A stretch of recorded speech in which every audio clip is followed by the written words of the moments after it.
రాజ్యమేది లేదు గాని రాణిలాగా చూసుకుంటా, కోట కట్టలేను గాని కళ్ళల్లో నిన్నే దాచుకుంటా.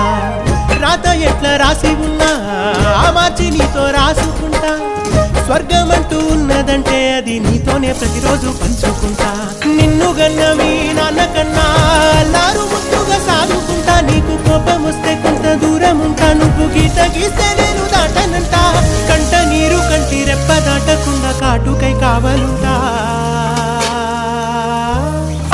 రాంబాయి నీ మీద నాకు మనసాయనే, ఏనాడు నిన్ను వీడిపోని నీడైతనే.